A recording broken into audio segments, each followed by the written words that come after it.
जय हिंद बच्चों, मैं Surendra Singh, faculty of science and technology, the force defence academy के यूट्यूब चैनल पे आपका स्वागत करता हूं।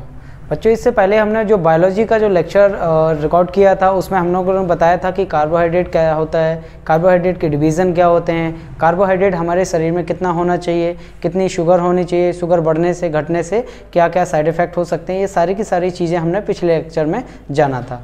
आज का जो हमारा उसी को हम फ्लो को आगे कंटिन्यू करेंगे और कार्बोहाइड्रेट के बाद आपको किस चीज़ के बारे में पढ़ना है आज, तो आपको पढ़ना है विटामिन के बारे में। किस चीज़ के बारे में पढ़ना है? विटामिन। देखो, जब हमने न्यूट्रिशन को डिवाइड यानी कि न्यूट्रिएंट्स को दो भागों में डिवाइड किया था, है ना, यानी पोषक तत्वों को दो भागों में डिवाइड किया था। एक ऐसे पोषक तत्व जिनमें कार्बन था यानी कार्बनिक, और एक ऐसे पोषक तत्व था जिनमें कार्बन नहीं था, उनको क्या बोला गया था? अकार्बनिक पोषक तत्व। तो कार्बनिक के एग्जाम्पल में आपका क्या था? कार्बोहाइड्रेट था। कार्बोहाइड्रेट के बाद मैंने क्या लिखा था? विटामिन लिखा था। विटामिन के बाद थर्ड नंबर पर क्या था? तो देन आपने प्रोटीन लिखा था, और फोर्थ नंबर में आपने क्या लिखा था? फैट, है ना। यानी अभी तक आपने जो कंप्लीट किया है वो क्या कंप्लीट किया है? कार्बोहाइड्रेट कंप्लीट किया है। आज आपको कौन सा उठाना है, कौन सा न्यूट्रिएंट्स उठाना है, देन आप बताओगे कि विटामिन, है ना। आज आपको सेकंड जो चीज़ उठानी है वो आपकी कौन सी हो जाएगी? विटामिन हो जाएगी। ठीक है, चलो आ जाओ। विटामिन क्या होता है, क्या नहीं होता है, इस चीज़ के बारे में सारी की सारी चीज़ हम विस्तार से जानने की कोशिश करते हैं। नंबर फर्स्ट, अगर कोई आपसे पूछता है कि विटामिन की खोज किसने की है ना, विटामिन की खोज किसने की है, हिंदी में भी विटामिन को क्या बोलेंगे? विटामिन ही बोलेंगे। खोज को क्या बोला जाता है? डिस्कवर्ड बोला जाता है। यानी आपसे वो पूछा जाए कि विटामिन डिस्कवर्ड बाय यानी कि खोज किसने की है ना, देन आपको बताना है कि जो विटामिन की खोज है वो की है सी फंक ने। किन्होंने? सी फंक, यानी कि इनका जो पूरा नाम था वो क्या था? सी फंक।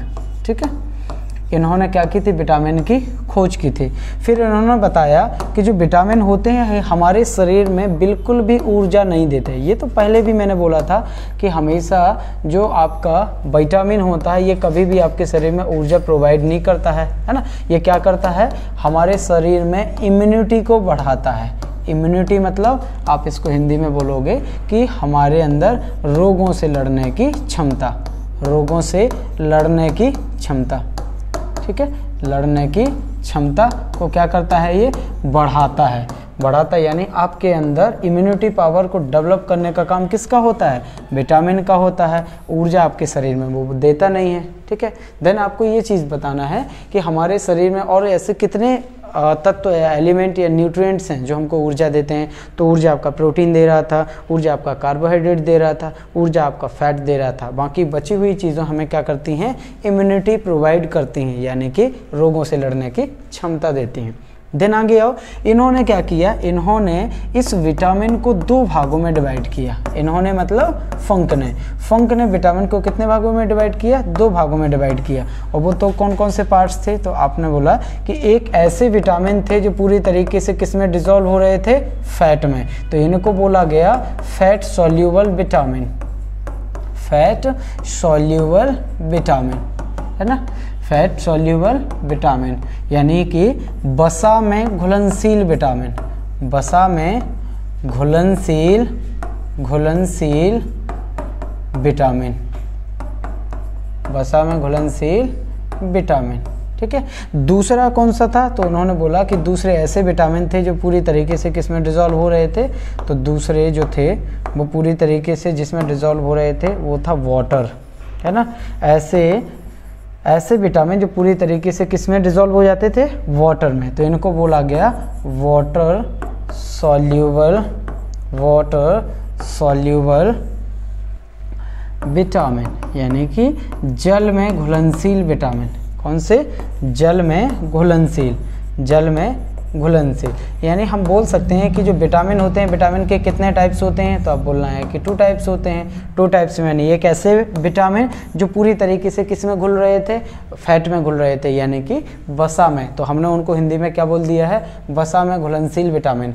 दूसरा ऐसे विटामिन भी थे जो पूरी तरीके से किस में डिसॉल्व हो रहे थे? वाटर में। तो उनको हमने बोल दिया वाटर सॉल्यूबल विटामिन, यानी हिंदी में बोलेंगे जल में घुलनशील विटामिन, है ना। विटामिन का डिवीजन आपने कर दिया।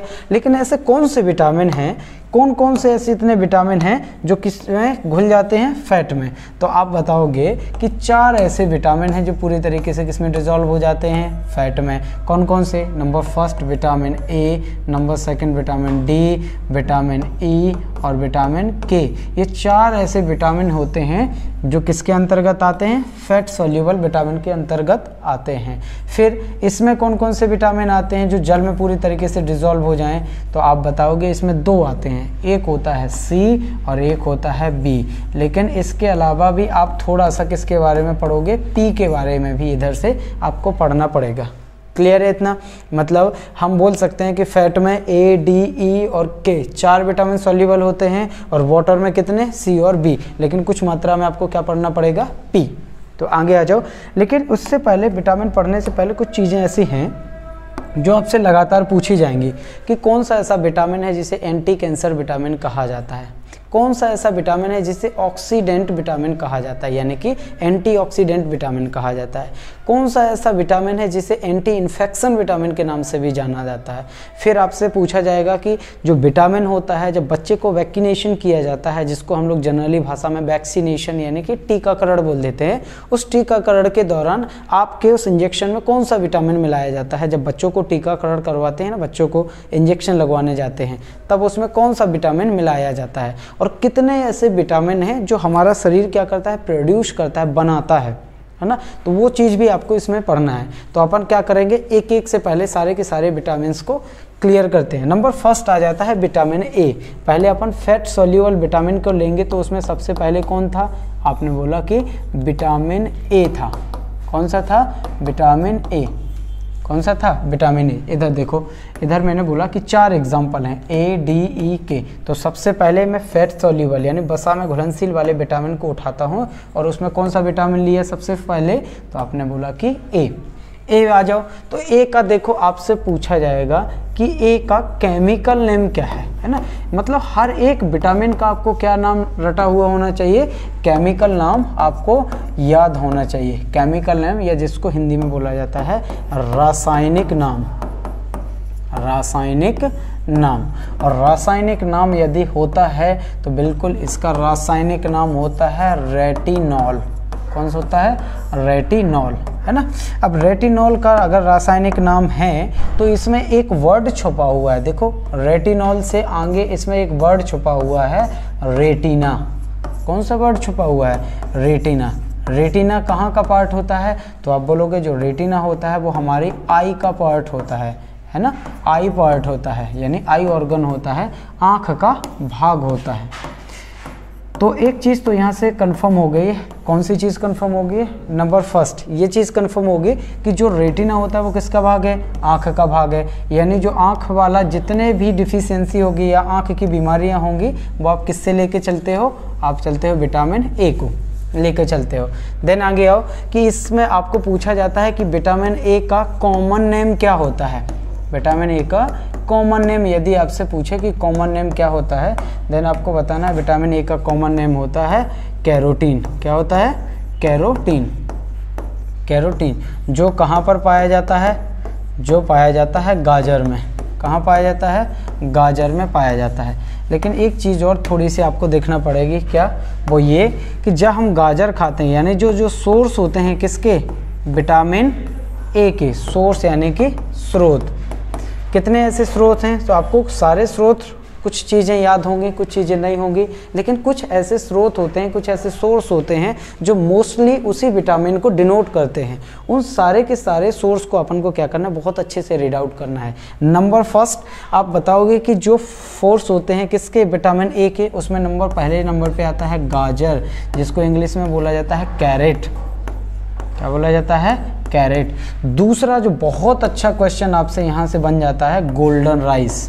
कौन सा, गोल्डन राइस, जिसको हिंदी में बोला जाता है सुनहरे चावल। सुनहरे चावल, है ना, ये सुनहरे चावल। ये कैसे बनाए जाते हैं, जीन थ्योरी पढ़ोगे ना, जीन इंजीनियरिंग की थ्योरी पढ़ते हो, उसके द्वारा ही बनाए गए हैं गोल्डन राइस। वो आगे आप बायोटेक में पढ़ोगे। तो जो गाजर है, गाजर के बाद कौन सा हो गया, गोल्डन राइस यानी सुनहरे चावल। तीसरा कौन सा हो गया, तो आप बोलोगे बीट रूट। कौन सा हो गया, बीट रूट। बीट रूट को हिंदी में क्या बोलेंगे, चुकंदर। क्या बोलते हैं, चुकंदर, है ना, क्या बोलेंगे, चुकंदर, यानी चुकंदर में भी होता है। और कहाँ होता है, तो सर और होता है आपका दूध में भी होता है, दूध यानी कि मिल्क में भी होता है। और कहाँ होता है, तो आप बोलोगे मीट में भी होता है। और कहाँ होता है, तो आप बोलोगे एग में भी होता है। एग के बाद और कहाँ होता है, तो आप बोलोगे ग्रीन वेज में, है ना। ग्रीन वेज का मतलब हरी सब्जियों में। किस में होता है, हरी सब्जियों में। इन सारी की सारी चीज़ों में क्या होता है, तो आप बोलोगे विटामिन ए। कौन सा होता है, विटामिन ए। अब मैं फिर से आपको एक बार रिवाइज करवाना चाहूँगा। नंबर फर्स्ट जो आपने विटामिन ए को पढ़ा, विटामिन ए का केमिकल नाम क्या होता है, तो आप बोलोगे रेटिनॉल। रेटिनॉल में कौन सा वर्ड छुपा हुआ है, रेटिना। मतलब विटामिन ए शरीर के किस भाग से संबंधित बीमारियों को कराता है, आँख से संबंधित। जितनी भी बीमारियां अभी आएंगी आँख से संबंधित, लगभग बीमारियां किससे कनेक्ट होती हैं, आप लोग विटामिन ए से कनेक्ट होती हैं। फिर आगे आओ कि इसका अगर कॉमन नेम पूछे कि विटामिन ए का कॉमन नेम क्या होता है, देन आपको बताना है कैरोटीन। क्या बताना है, कैरोटीन। जो कहाँ पर होता है, गाजर का प्रोटीन होता है, एक गाजर का प्रोटीन होता है। फिर बोलोगे कि विटामिन ए हम कहाँ से लें, तो आप बताओगे कि विटामिन ए के जो स्रोत होते हैं, नंबर फर्स्ट में आता है गाजर, नंबर सेकंड में गोल्डन राइस, नंबर थर्ड में बीटरूट, नंबर फोर्थ में दूध। फिर ऐसे ऐसे करके जो सारी की सारी मैंने यहाँ पर फैक्टर लिखे हैं, सोर्स लिखे हैं, इन सब में क्या पाया जाता है, विटामिन ए पाया जाता है। क्लियर है इतना। चलो आगे चलते हैं। अगर इतनी चीज़ें क्लियर हैं तो थोड़ा सा आप एडवांस लेवल में अगर जाना चाहो तो थोड़ा सा और डीप में अपन लेके चलते हैं कि जैसे ही आपने गाजर खाई, क्या खाई, गाजर, यानी कि जैसे ही आपने कैरेट लिया, गाजर खाने के बाद आपको क्या मिला, तो आप बोलोगे कैरोटीन। क्या मिला, कैरोटीन। कैरोटीन यानी कि ये कैरोटीन प्रोटीन होता है जो गाजर में होता है। कैरोटीन जैसे ही मिलता है, ये हमारे बॉडी में एक पिगमेंट का निर्माण करता है। ये हमारे बॉडी में एक पिगमेंट, एक वर्णक का निर्माण करता है। ये पिगमेंट क्या होते हैं, तो आप बताओगे कि शरीर के अंदर जितने भी पिगमेंट होते हैं वो कलर देने का काम करते हैं। जैसे हल्दी अगर पीली होती है तो ज़ैंथोफिल पिगमेंट के कारण, अगर आपका ब्लड रेड है तो हीमोग्लोबिन के कारण, है ना। और क्या है, अगर किसी का ब्लड वाइट होता है, जैसे कॉकरोच का ब्लड कैसा होता है, वाइट होता है, हीमोलिम्फ के कारण। और अगर पूछा जाए कि ब्लड नीला किसका होता है, कॉकरोच का होता है, किसके कारण, हेमोसाइनिन के कारण। तो जितने ये फैक्टर होते हैं जो कलर प्रोवाइड करते हैं वो सारे के सारे क्या कहलाते हैं, पिगमेंट कहलाते हैं। तो हमारे गाजर से एक प्रोटीन निकलता है कैरोटीन, जो आपके बॉडी में जाकर आपका एक पिगमेंट का निर्माण करता है जिसको बोला जाता है रोडोस्पिन पिगमेंट। क्या बोला जाता है, रोडोस्पिन पिगमेंट। कई बुकों में उसकी स्पेलिंग ऐसे भी मिलती है और एक आध दो जगह उसकी स्पेलिंग ऐसे भी लिखी हुई है, रोडोस्पिन पिगमेंट। रोडोस्पिन पिगमेंट, है ना। यानी कि हम बोल सकते हैं कि हमारे शरीर में रोडोस्पिन पिगमेंट बनाने का काम किसका होता है, कैरोटीन प्रोटीन का। किसका होता है, कैरोटीन प्रोटीन का। ठीक है,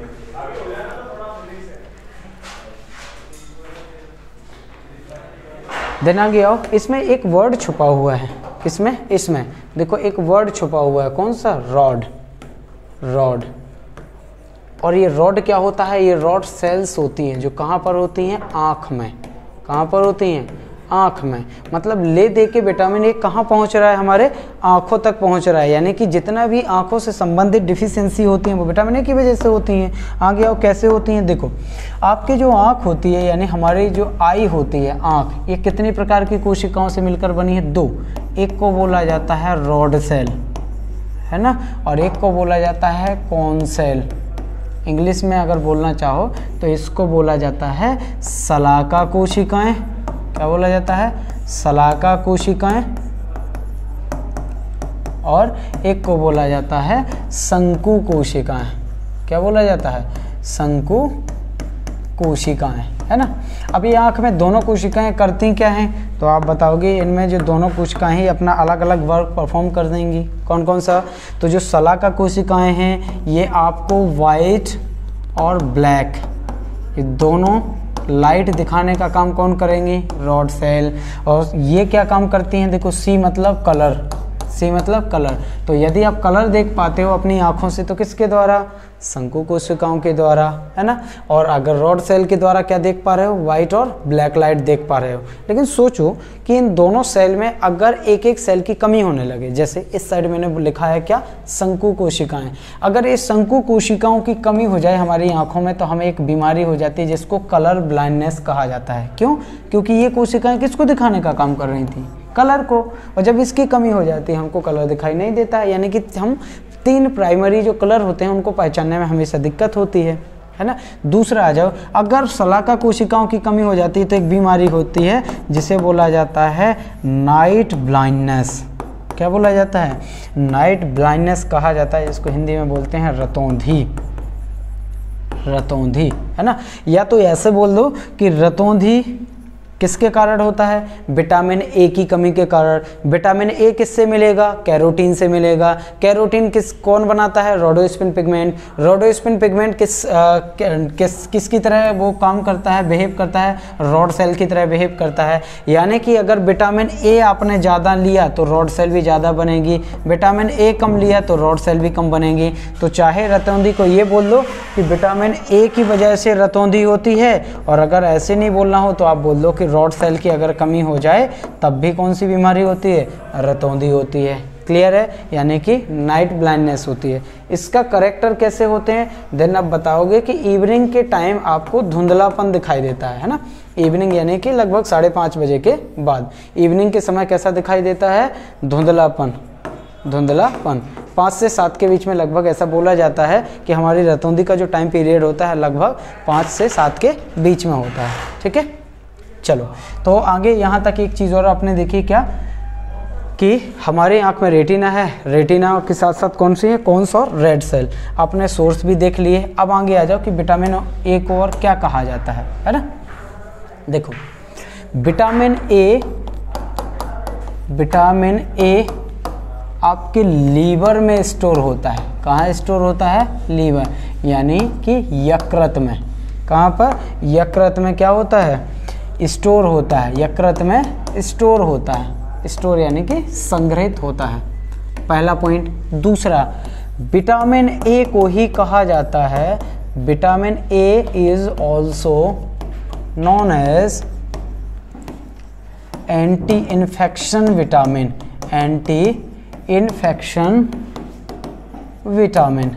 मतलब हमारे शरीर में एंटी इन्फेक्शन की तरह कौन सा विटामिन कार्य करता है, विटामिन ए, है ना। हिंदी में क्या बोलेंगे, प्रति संक्रमण विटामिन। आपसे पूछा जाए प्रति संक्रमण विटामिन कौन सा होता है, आप बोलोगे कि ए होता है। देन आगे आ जाओ कि ए और क्या काम करता है, तो आप बोलोगे विटामिन ए आपके स्किन में एक अंदरूनी स्किन यानी इंटरनल लेयर पाई जाती है, जिसे बोला जाता है इपीथीलियल। क्या कहा जाता है, इपीथीलियल लेयर, है ना। मतलब ये हमारी स्किन हो गया। इस स्किन को तरोताज़ा हेल्दी रखने का काम करता है विटामिन ई। लेकिन इसी स्किन के जस्ट नीचे एक परत होती है जिसको बोला जाता है उपकला परत, उपकला परत। इसी उपकला परत को हेल्दी रखने का भी काम किसका होता है, विटामिन ए का। किसका, विटामिन ए का। देन नेक्स्ट आ जाओ कि जो छोटे बच्चे होते हैं उन बच्चों में जब वैक्सीनेशन किया जाता है, जिसको हम लोग वैक्सीनेशन पढ़ते हैं यानी कि टीकाकरण कराया जाता है, तो उस टीकाकरण के जो इंजेक्शन है उसमें क्या मिलाया जाता है, विटामिन ए को भी लिया जाता है। कितनी आपकी चीज़ें होगी विटामिन ए के बारे में, तो आपने बोला विटामिन ए का chemical name retinol, vitamin A का कॉमन नेम क्या हो गया, तो आपने बोला कैरोटीन। कैरोटीन से क्या होगा, कैरोटीन आपके बॉडी में जाएगा, रोडोस्पिन पिगमेंट को बनाएगा। रोडोस्पिन पिगमेंट बनेगा तो आपको वाइट और ब्लैक दिखने में कोई आसानी, आराम से, कि कोई दिक्कत नहीं होगी। मतलब आपको रतौंधी से क्या मिल जाएगी, राहत मिल जाएगी। आपके अंदर रतौंधी के कोई भी लक्षण या नाइट ब्लाइंडनेस के कोई भी लक्षण शो नहीं होते हैं। फिर आगे आते हैं कि विटामिन को और क्या कहा जाता है, विटामिन ए कहाँ पर स्टोर होता है, लीवर में स्टोर होता है। देखो ऐसा बोला जाता है कि जब आप कैरोटीन लेते हो, क्या लेते हो, कैरोटीन लेते हो, तो ये कैरोटीन आपके बॉडी में कहाँ जाता है, लीवर में। किस में जाता है, लीवर में। और लीवर में जाके वो किस में चेंज हो जाता है, तो आप बोलोगे विटामिन ए में। कहाँ पर चेंज हो जाता है? विटामिन ए में लीवर में चेंज हो जाता है, और ये विटामिन ए हमेशा हमारे लीवर में क्या हो जाता है? स्टोर हो जाता है। इसलिए मैंने आपको जस्ट कुछ समय पहले बोला है कि जो विटामिन ए होता है वो कहाँ पर स्टोर होता है? लीवर में स्टोर होता है। क्लियर है? आगे आ जाओ। इतने तो थे ये विटामिन ए के क्या जो पॉइंट थे मोस्टली जो पूछे जाते हैं। लेकिन अगर आपसे पूछे कि अगर इसकी डिफिशियंसी डिसीज़ कौन कौन सी होंगी, यानी विटामिन ए की कमी हो जाए तो इससे होने वाली बीमारियां, है ना, इसकी कमी से होने वाले रोग या बीमारियां, कमी से रोग, तो विटामिन ए की कमी से होने वाले 3 रोग हैं, 1, 2 और 3। नंबर फर्स्ट कौन सा है, नंबर सेकंड कौन सा है और नंबर थर्ड कौन सा है? नंबर फर्स्ट है जिसको अभी आपने जाना, नाइट ब्लाइंडनेस। नाइट ब्लाइंडनेस, है ना, इसको बोला जाता है रतौंधी। क्या बोलते हैं? रतौंधी। दूसरा होता है जरैप्थेल्मिया। क्या बोला जाता है? जरैप्थेल्मिया। जरैप्थेल्मिया। और तीसरा कौन सा रोग होता है? तो आप बोलोगे तीसरा होता है केरेटोमलेशिया।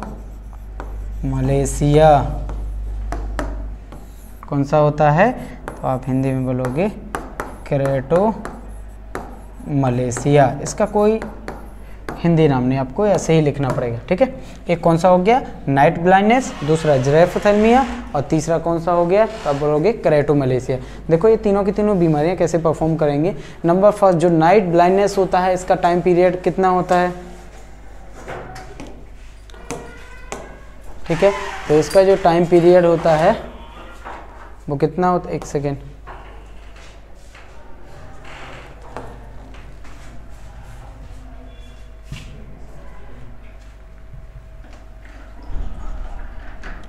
इसका वो कैसे बढ़ेगा? ठीक है, देखो विटामिन ए की कमी से कितने रोग होंगे? 3 रोग। पहला कौन सा है? तो आप बोलोगे कि पहला है रतौंधी, जिसको इंग्लिश में बोला जाता है नाइट ब्लाइंडनेस। नाइट ब्लाइंडनेस का जो टाइम पीरियड होता है लगभग 5 से 7 के बीच में इवनिंग के समय रतौंधी होती है। ठीक है, होता क्या है इसमें? धुंधलापन दिखाई देना। कैसे आप इसको डिफाइन करोगे? तो आप बोलोगे कि 2 व्यक्ति हैं, एक ऐसा व्यक्ति है जिसको रतौंधी है और एक ऐसा व्यक्ति है जिसको रतौंधी नहीं है। जिसको रतौंधी नहीं है वो शाम के समय जितनी लाइट में किसी वस्तु को जितना स्पष्ट देख लेता है, रतौंधी वाला आदमी उतनी लाइट में उस समय उस वस्तु को उतना स्पष्ट नहीं देख पाता है। ऐसे हम डिफाइन करते हैं किसको? रतौंधी को। दूसरा जो जरैप्थेल्मिया, ये कौन सी बीमारी है? देन आप बताओगे कि इसमें इस बीमारी में हमारे आँख के आंसू जो होते हैं वो कैसे हो जाते हैं? सूख जाते हैं। आंसू सूखना। और आंसू कब सूखेंगे? जब मैंने आँख पढ़ाया था तो आँख में एक लिक्विड बताया था, है ना, उसमें सॉल्ट भी था और आपका वाटर भी था। और वो लिक्विड कौन सा था? तो आपने बोला था एक्वस ह्यूमर। क्या था? Aqueous humour. एक्वस ह्यूमर में ये दोनों चीज़ें होती हैं जो हमारे शरीर में यानी हमारी आँख में क्या बनाते हैं? आंसू बनाते हैं। और इस आंसू को निकालने का काम किसका होता है? तो इस आंसू को निकालने का काम होता है लैक्रिमल ग्लैंड्स का। किसका? लैक्रिमल ग्रंथियों का। ठीक है, मतलब यहाँ से हमारे आंसू अगर आँख से निकल रहे हैं तो कौन सी ग्रंथि के द्वारा निकल रहे हैं? लैक्रिमल ग्लैंड्स ग्रंथि। जब आपकी लैक्रिमल ग्रंथि सही तरीके से काम नहीं करती है तो आपके आँख के आंसू कैसे हो जाते हैं? सूख जाते हैं। उस कंडीशन को हम लोग क्या बोलते हैं? जरैप्थेल्मिया। और नंबर थर्ड में जो केरेटोमलेशिया होता है, इसमें क्या लक्षण शो होते हैं? देन आप बताओगे। इसके जो लक्षण होते हैं इसमें केरेटोमलेशिया में क्या होते हैं? देखो, आपका जो कॉर्निया होता है ना, आँख का कॉर्निया वाला भाग या जो कॉर्निया होता है ये एबनॉर्मल हो जाता है। कॉर्निया कैसा होता है? असामान्य आकार का, यानी कि एबनॉर्मल हो जाता है। एबनॉर्मल होना मतलब आँख में सूजन आना। सूजन आना मतलब आपकी आँख से लगातार क्या बहना? आंसू बहना, यानी अपन जनरली लैंग्वेज में अगर बात किया जाए कि बिना रोए ही आंख से अगर आंसू निकल रहे हैं, दैट मीन्स कि उसमें हो सकता हो कि किसके लक्षण हों, केरेटोमलेशिया नामक बीमारी के हों। लेकिन अगर रोने के बाद भी आपके आंख से आंसू नहीं निकल रहे हैं, यानी आंख के आंसू कैसे हो जाते हैं, सूख जाते हैं, तब आप बता सकते हो कि जो जिरेफोथैल्मिया है उसके कुछ लक्षण हो सकता हो शो हो रहे हों।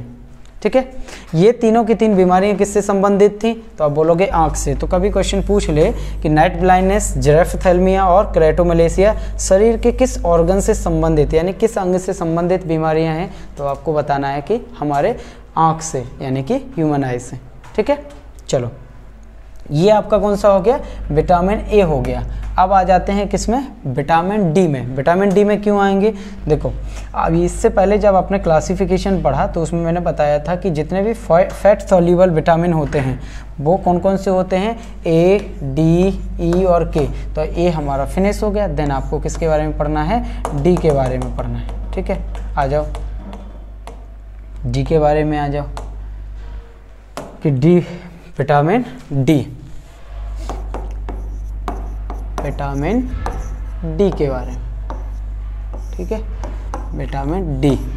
अच्छा, विटामिन डी का यदि आपसे क्या पूछ लिया जाए, केमिकल नेम, कि विटामिन डी का केमिकल नेम क्या है, केमिकल नेम। ये हर एक चीज़ के आपको रटने पड़ेंगे, जितने विटामिन है सबके आपको केमिकल नेम रटने पड़ेंगे। क्या होता है, आप बोलोगे कि कैल्सीफेरॉल, कैल्सीफेरॉल। अब कैल्सीफेरॉल अगर इसका नाम है तो इसमें एक वर्ड छुपा हुआ है, और वो वर्ड कौन सा छुपा हुआ है, देखो कैल्शियम। क्या छुपा हुआ है, कैल्शियम। क्या छुपा हुआ है, कैल्शियम। मतलब जो विटामिन डी होगा वो किससे संबंधित होगा, कैल्शियम से। तो अब इसका सोर्स ढूंढने में आपको दिक्कत नहीं होगी, सोर्स यानी कि स्रोत ढूंढने में आपको कहीं भी दिक्कत नहीं होनी चाहिए।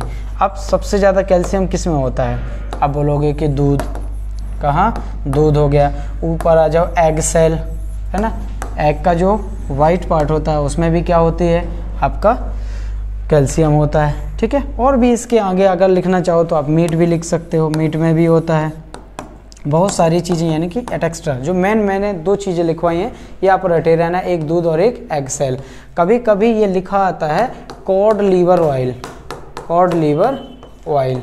और कहाँ होता है, यानी कॉड नामक एक मछली होती है, उसके लीवर के ऑयल में सबसे ज़्यादा क्या होता है, विटामिन डी। लेकिन कई बुकों में आपको पल्सेस भी लिखा मिलता है, तब भी कंफ्यूज मत होना है। दालों में भी कौन सा विटामिन होता है, डी होता है। लेकिन कौन सी दाल, देन आप बताओगे चने की दाल, चने की दाल। चने की दाल में भी कौन सा विटामिन होता है, डी होता है। और एक जो सबसे इम्पोर्टेंट आपको याद रखना है वो ये, अपन जनरली बोला जाता है कि जो विटामिन डी होता है वो सूर्य के प्रकाश में होता है, नहीं, सनलाइट की प्रेजेंस में, यानी सूर्य के प्रकाश की उपस्थिति में हमारी स्किन बनाती है। सनलाइट की प्रेजेंस में कौन बनाता है, हमारी स्किन बनाती है। ठीक है, तो आप ये डायरेक्टली नहीं बोल सकते हो कि जो विटामिन डी होता है वो कहाँ होता है, सनलाइट में होता है, नहीं। सनलाइट की प्रेजेंस में कौन बनाता है, हमारी स्किन। कब बनाती है, जब वो एक्टिव होती हैं। और एक्टिव कब होती हैं, सुबह के समय। इसीलिए बोला जाता है हमको सुबह सुबह की क्या लेनी चाहिए, धूप लेनी चाहिए, है ना। ऐसा भी नहीं है कि आप दोपहर में विटामिन डी से पूर्ति करो, दोपहर में कभी नहीं लेना है।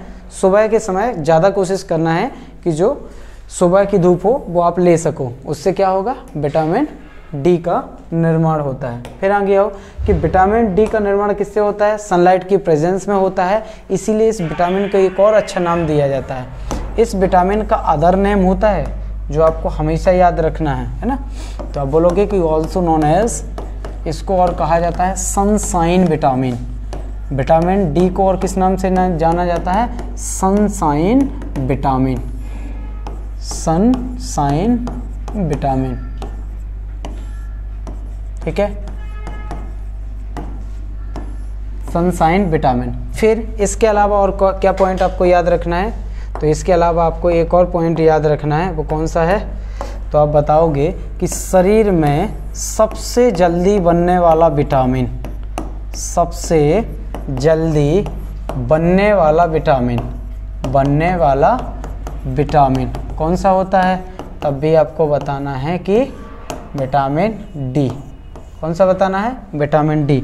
फिर आप बोलोगे कि आपके शरीर में कितने विटामिन ऐसे होते हैं जो स्टोर होते हैं, तो आपको 3 विटामिन का नाम लेना है। यानी आपका शरीर विटामिन डी भी बनाता है, आपका जो बॉडी है यानी विटामिन के भी बनाता है, और आपकी जो बॉडी है वो विटामिन B12 का फॉर्मेशन भी करता है ना। विटामिन डी कहाँ बन रहा था, आपने अभी जस्ट कुछ समय पहले देखा, स्किन यानी कि त्वचा में।